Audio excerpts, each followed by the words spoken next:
pengusaha tuh enak banget, enak banget.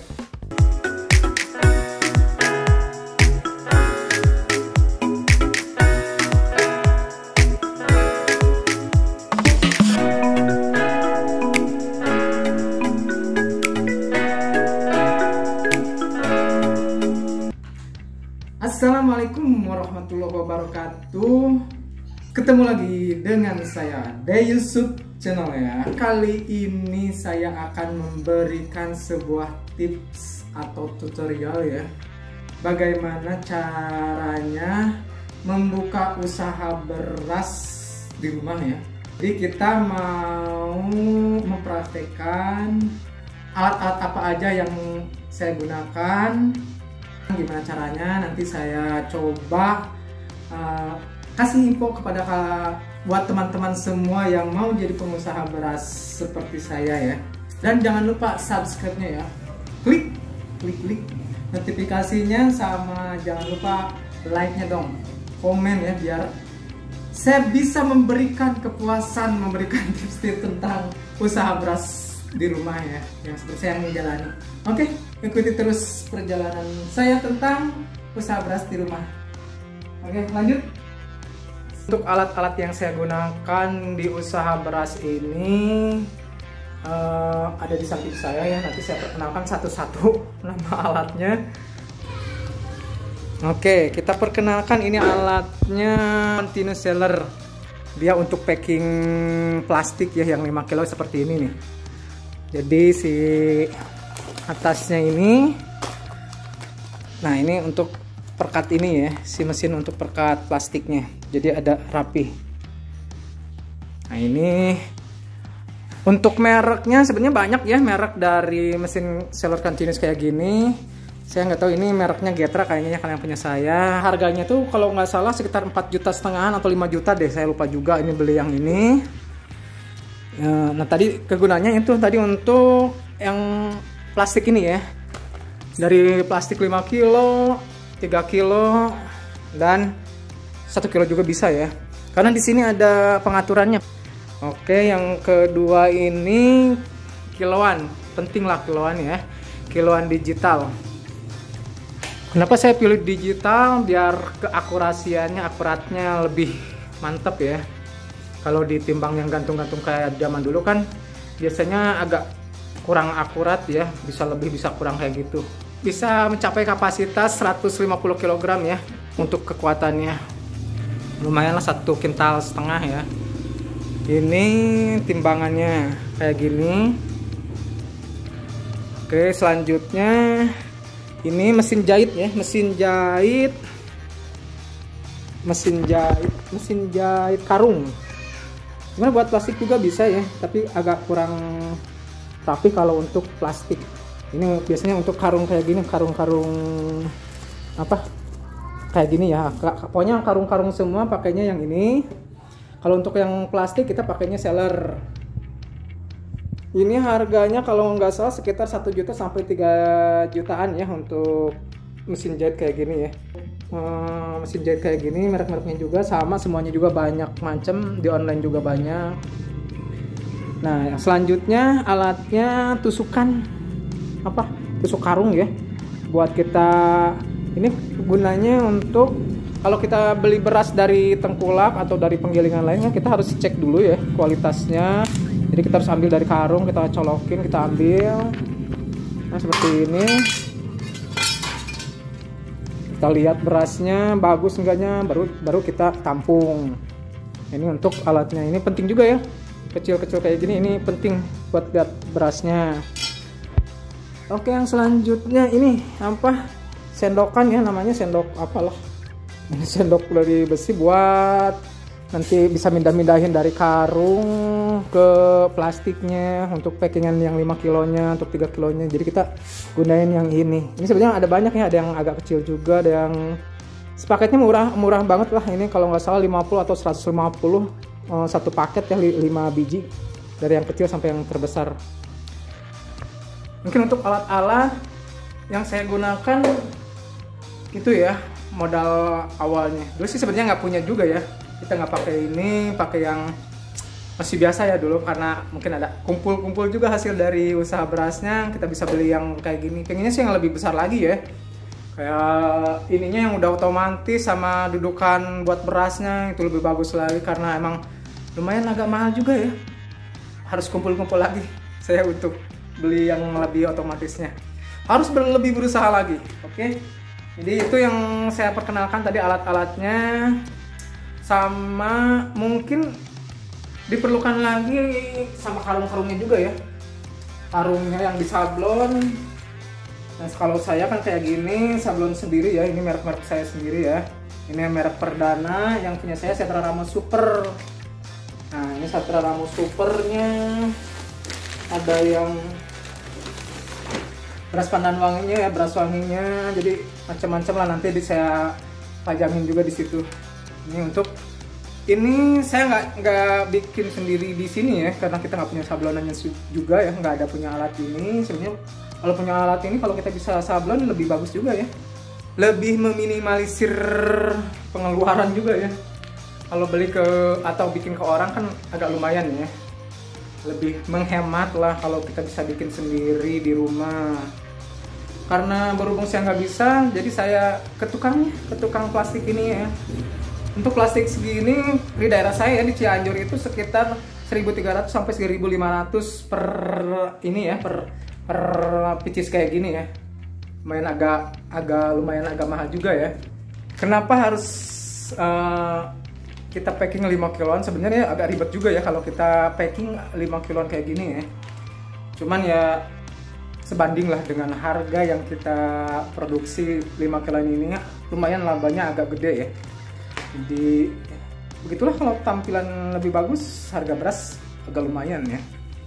Kalau dulu kita kan andelin cuma karung 50 kg dengan harga beras segitu misalkan, keuntungannya itu agak kurang gede lah ini ya.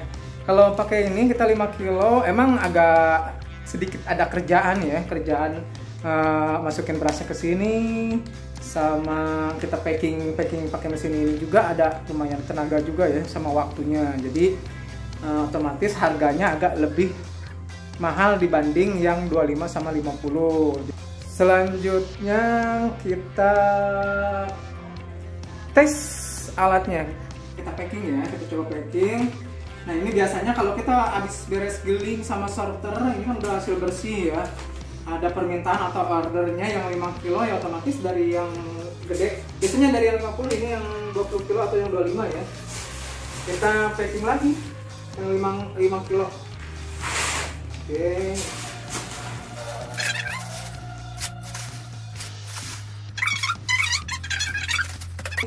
Ini udah selesai, kita timbang.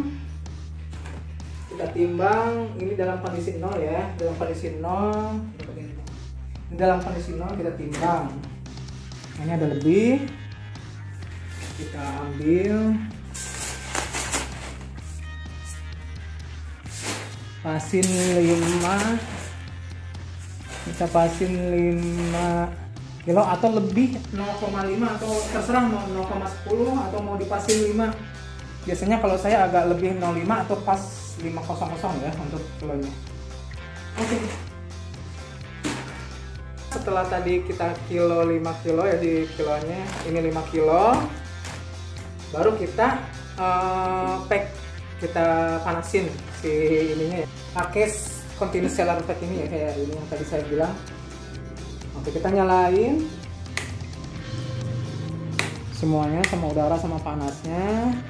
Kita atur panasnya dari 160 sampai 200 ya, tergantung plastiknya. Saya gunakan plastiknya ini jenisnya PE ya, 09. Jadi saya gunakan temperatur panasnya itu sekitar 180-an ya. Ini untuk panasnya. Oke, kita coba. Nah ini ujung ini kan udah ada ujungnya, kita masukin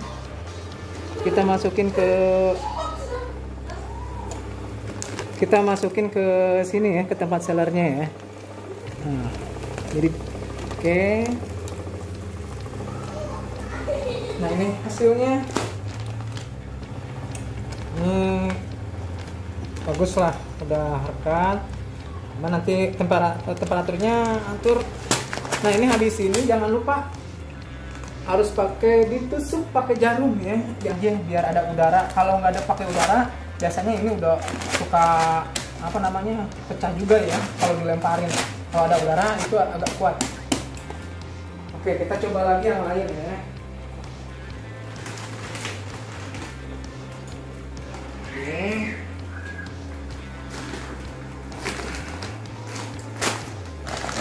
Ini yang tadi pecah, kita masukin juga ya. Ini agak pecah tadi.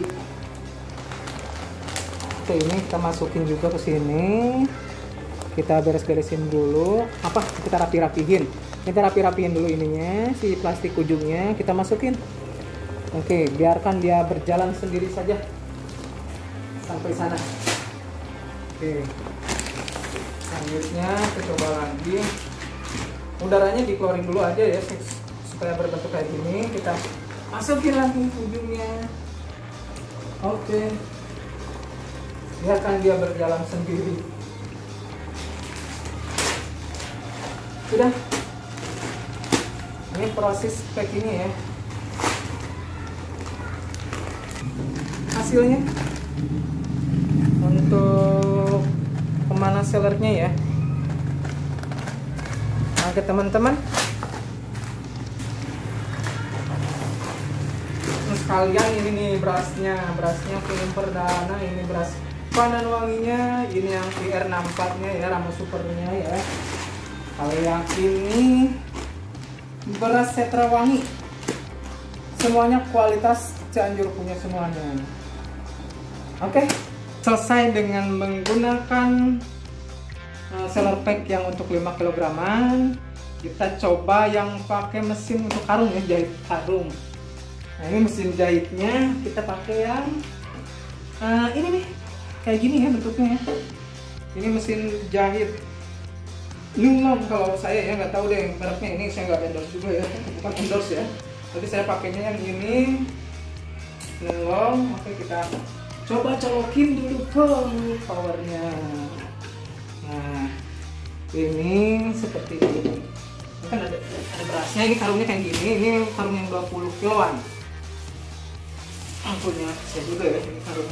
Ini yang karung 20 kiloan. Oke. Nah ini si karungnya kan, ini masih ada space kayak gini ya. Biasanya kita suka ditilep ke dalam ya, tilep dulu ke dalam si karungnya biar nanti agak rapi juga ya. Nah kayak gini. Oke. Ini si mesinnya nanti kan ada tombolnya ya sini ya, ada tombol untuk nyalain. Ya kita masukin dulu ke sininya, masukin ke lubang jarum. Nah. Oke, pelan-pelan atau mau sekaligusin nggak masalah. Oke, ini cara pakai mesin jahit. Nah ini hasilnya. Ini untuk yang karung ya, pakai ini. Sebenarnya plastik juga bisa ya, plastik. Kita pakai mesin itu cuman kayaknya kurang rapi ya.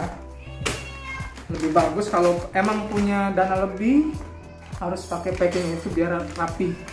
Nah ini sebenarnya bisa juga pakai ini kalau emang awal-awal nggak punya mesin seller pack ya, cuma punya ini doang.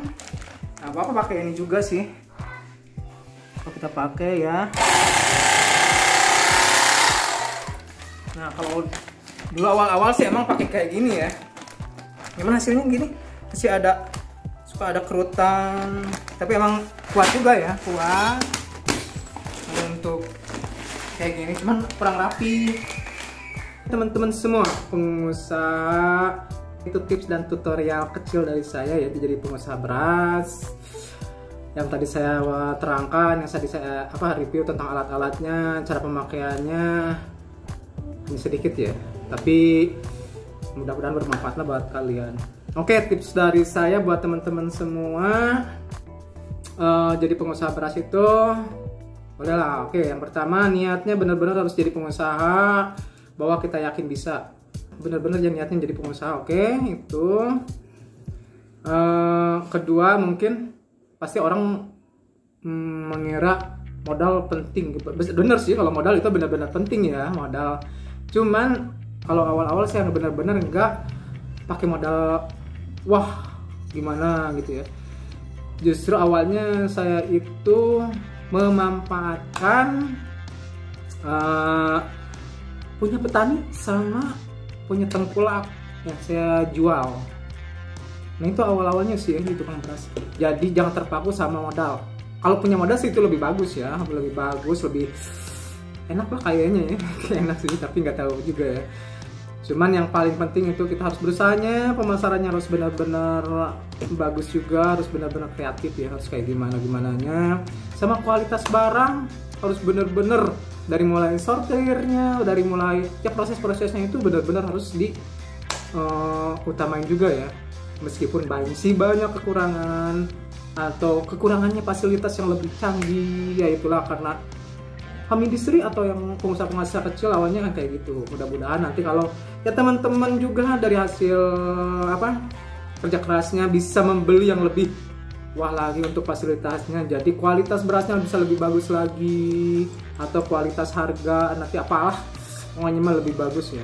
Nah oke, tipsnya yang tadi ya, pertama niatnya untuk jadi pengusaha harus benar-benar, soalnya kalau niatnya hanya setengah-setengah atau cuma iseng hanya sampingan, menurut saya kurang bagus ya.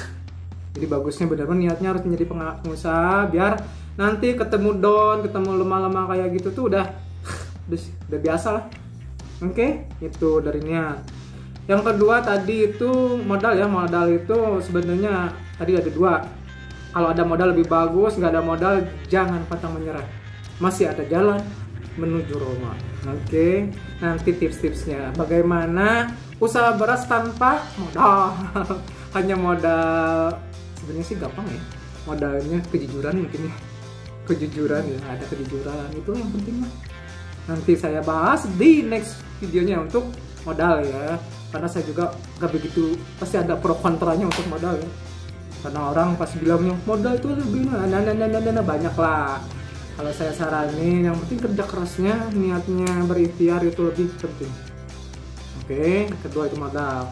Yang ketiga, waspada terhadap penipuannya kalau beras, intinya banyak mafianya. Nah itu, jadi kendala di beras itu bukan berasnya jelek, bukan berasnya gimana-gimana. Kalau beras, saya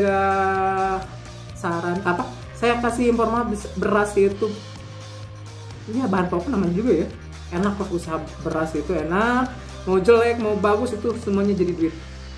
Cuman kendalanya itu awas yang ketiga itu mafianya alias penipuannya.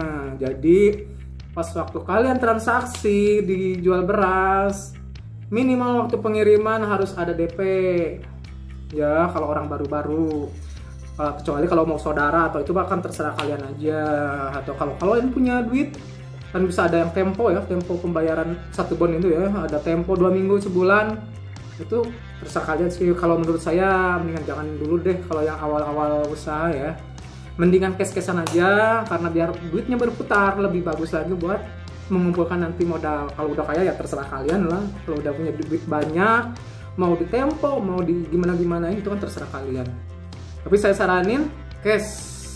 Kalau kalian punya usaha minimal harus ada DP masuk transfer sudah nanti terkirim, dan terkirim pun jangan dulu diturunin dari mobil ya tipsnya. Jadi biar dicek dulu berasnya, kalau udah transaksi oke deal duit masuk baru si berasnya turunin. Kenapa? Banyak yang kejadian si tokonya dia sewa karena kita udah percaya, kirim orang hilang. Karena dia sewa kan tempatnya, orangnya hilang, kita berasnya udah hilang semuanya. Itu banyak ya teman-teman saya yang di pengusaha beras kejadian seperti itu. Saya juga hampiran karena mungkin keberuntungan atau Tuhan sudah menjaga. Alhamdulillah mau pernah gitu ya, pernah mau cuman pernah mau kejadian, cuman alhamdulillah Allah masih sayang ke kita, jadi ya masih terselamatkan lah. Jadi hati-hati buat teman-teman untuk pengusaha beras ya. Kendalanya cuma itu ya. Kalau kalau beras kutuan, kalau beras apa-apa itu sebenarnya nggak terlalu bermasalah ya. Kalau beras-beras seperti itu masih bisa diperbaiki lah kalau beras mah ya. Udah bulukan aja udah bisa jadi bagus lagi kalau beras gitu ya. Cuman jangan yang jelek-jelek dijual, jangan. Kita jual yang fresh-fresh, jual yang bagus-bagus. Apalagi beras dari Cianjur. Iklan lah. Oke teman-teman, itu tips mungkin yang ketiga ya. Tadi untuk ketiga itu hati-hati dengan mafia atau penipuannya. Harus sensitif mungkin mengenai keuangannya. Makanya saya ke istri untuk keuangannya ya, dari perhitungannya. Oke, yang tip selanjutnya mungkin ini tipsnya aja. Sebenarnya ini pengalaman saya aja. Untuk pasar jangan dikhawatirkan, tips itu oke, kita buka aja online, mau Facebook, mau Instagram, mau pokoknya online semua ada. Itu tips atau saran dari saya ya, bukan tips ya. Saran karena saya nggak punya toko, saya nggak punya gudang-gudang besar di kota-kota gede, enggak. Kita hanya buka website, kita buka di iklan-iklan FB, IG, alhamdulillah. Dari situ aja udah penghasilan untuk kita lumayan bisa mencukupi kehidupan. Meskipun dalam kondisi pandemi kayak gini ya, emang agak jatuh juga ya dari kalau sebelum awal yang di video sebelumnya tentang bansos itu ada saya bahas penghasilan kita itu untuk dari beras ya bisa mencapai 30 untuk per 3 minggu dulu ya untuk sebelum corona. Itu per 3 minggu cuma capeknya 3 hari. Kalau corona ya mungkin agak kurang ya karena ada bansos dari pemerintah, disediakan pemerintah. Jadi agak berkurang buat pengusaha-pengusaha home industry seperti kita yang kecil-kecil kayak gini. Nah sekarang kita mulai lagi, pandemi agak lumayan agak meskipun belum berakhir ya. Cuman kalau beras bener-bener alhamdulillah masih ada peminat ya, bukan ada peminat, pasti ada peminat ya. Itulah beras. Jadi masih berproduksi meskipun nggak terlalu banyak seperti awal pandemi ya. Itu untuk beras. Jadi tipsnya seperti itu sarannya. Jangan khawatir untuk masalah pemasaran. Kalau nanti apalagi anda atau teman-teman yang sudah punya toko atau kios yang besar atau kios untuk gudang-gudangnya di tempat masing-masing itu lebih bagus ya. Itu nilai plus untuk menjadi pengusaha. Saya aja hanya di rumah, hanya ngandelin ya berinteraksi dengan itu. Alhamdulillah bisa mencukupi untuk kebutuhan keluarga dan sejabanya dan sebagainya. Oke teman-teman, mungkin itu tips dan saran dari saya ya. Kalau untuk masalah modal nanti saya bahas untuk permodalannya kayak gimana supaya karena kita nggak punya modal tapi mau usaha di beras, nanti saya kasih tips di video-video selanjutnya. Ini saya kasih informasi tentang ini aja dulu sekarang ya. Oke, makanya jangan lupa subscribe. Jangan lupa subscribe dan like, komen Di channel di YouTube. Nah, oke, biar nanti saya kasih tips-tips dan saran. Oke, untuk pengusaha atau kawan-kawan semua yang mau berusaha di bidang perberasan, kasih masukan, kasih saran, kasih pertanyaan di komen. Terima kasih, mungkin untuk kali ini segitu aja tips dan tutorial atau saling informasi atau hanya sekedar informasi buat kalian untuk menjadi pengusaha. Kalau dari saya sih semangat terus. Jadi pengusaha tuh enak banget. Jangan lupa semangat terus. Jangan lupa lah berdoa. Jangan lupa berdoa, minta yang terbaik dari yang terbaik. Insya Allah kalau Anda berusaha pasti menemukan apa yang Anda mau, teman-teman. Oke, amin. Oke, salam sukses buat teman-teman semua. Jadilah pengusaha. Saran saya jadilah pengusaha. Bukan melarang jadi pekerja ya. Karena saya juga pernah bekerja. Cuman saya saran jadilah pengusaha. Karena pengusaha itu enak banget semuanya. Oke teman-teman, segitu aja pertemuan kali ini. Terima kasih. Wassalamualaikum warahmatullahi wabarakatuh. See you video lagi ya. Ya.